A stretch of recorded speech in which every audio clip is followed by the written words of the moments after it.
Hi, everybody. Dan Illman and Mike Beer, the DRF race of the day for Friday, December the 4th, race number 6 at Aqueduct.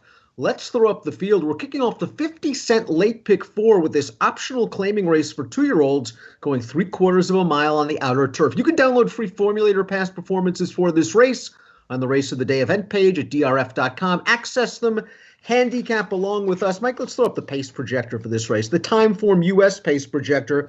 Kid Cash, the number 9, has speed and will be ridden by an aggressive Kendrick Carmouche and gets blinkers for the first time. I think the 2 looking for trouble, though, might be able to make the lead. He's pretty fast on dirt, a little bit of turf pedigree.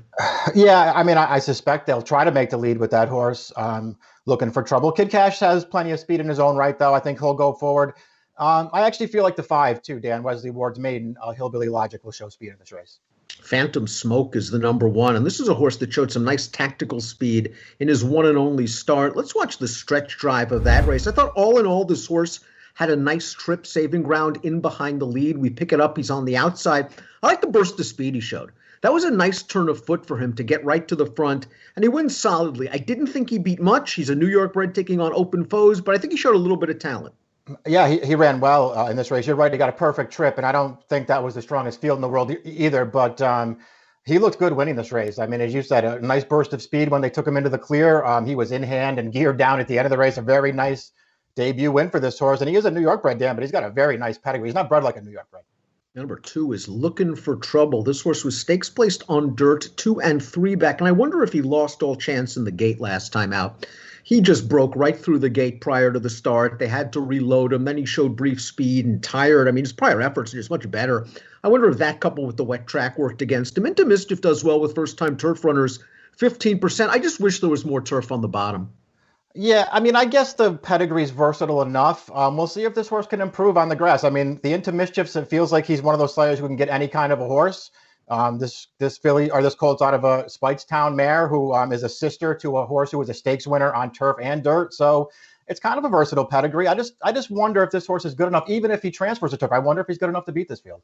Texas Basin, the number 3, entered main track only. We'll move to the 4, It's a Gamble. Kind of a reboot here for It's a Gamble, who was a debut winner coming from way off the pace sprinting. They tried him going long against Stakes Company in his last 2 races. Wide trip didn't help last time out. It didn't. He was wide all the way, and their yielding turf could be a little bit of an excuse as well.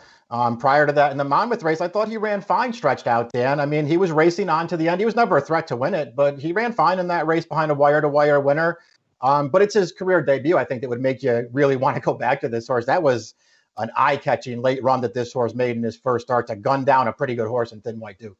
Now, he hasn't been great from the gate thus far, but there's a chance that this pace heats up for him. And I would think It's a Gamble is going to be running strongly in the stretch. You mentioned Hillbilly Logic as a horse that might show a little bit of early speed for Wesley Ward. Interesting spot here. Maiden taking on winners in the second lifetime star. I thought that was a good field, though. He was in against a Churchill Downs last time out, finished ahead of a couple next out winners, and the winner of the race came back to run third in allowance on dirt. Yeah, I mean, the winner of that race was a stablemate of his who had experience, and that horse was just a really impressive front-running winner, and the horse that ran second also made a really nice late run into that race to be clear in second.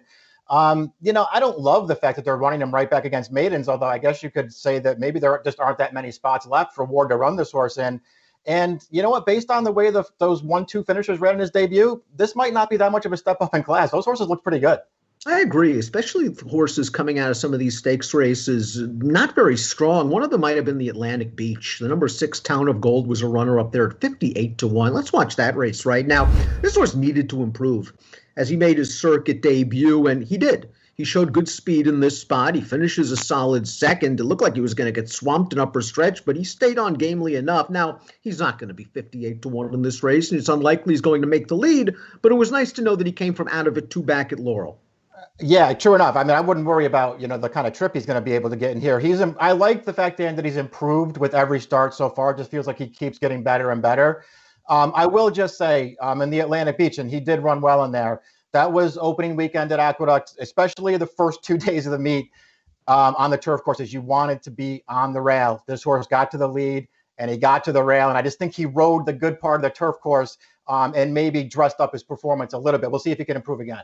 The second of the Christophe Clement trained New York bred debut winners is the 7 Swashbuckle. That's not just debut by Quality Road, like the number 1, perhaps a New York bred in name only. I liked the professionalism that this horse showed. He got a nice trip, as his stablemate did Save and Grab. You see him hold the course off heels to get to the outside, and he was just undaunted by that, and he goes on to win solidly. The third horse came back during a 69 buyer when just nipped in a state-bred maiden. So I think that was a decent enough field.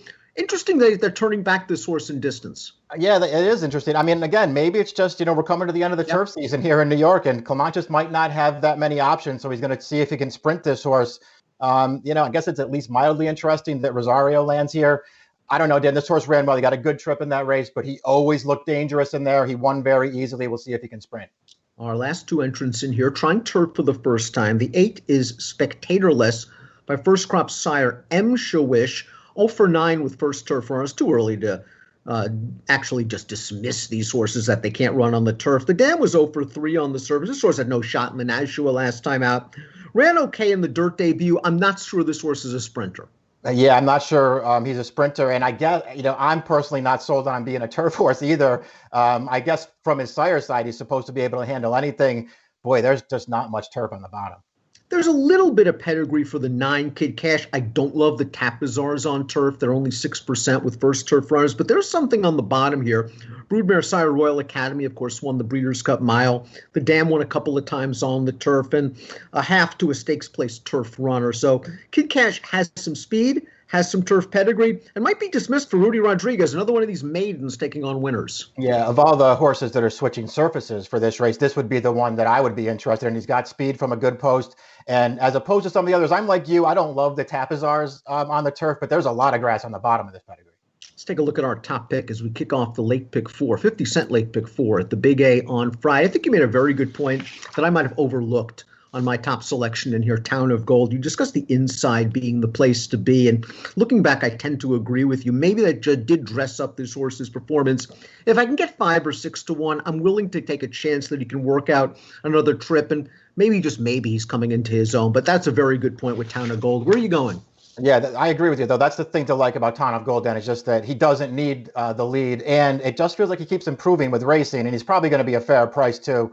I'm going to take the 4. It's a gamble. I want to give this horse one more chance cutting back, Dan. I really liked his debut, and I think he's run fine in his 2 races stretching out. But all in all, the cutting back to a sprint here could really work for this horse, and I just have to give him one more chance.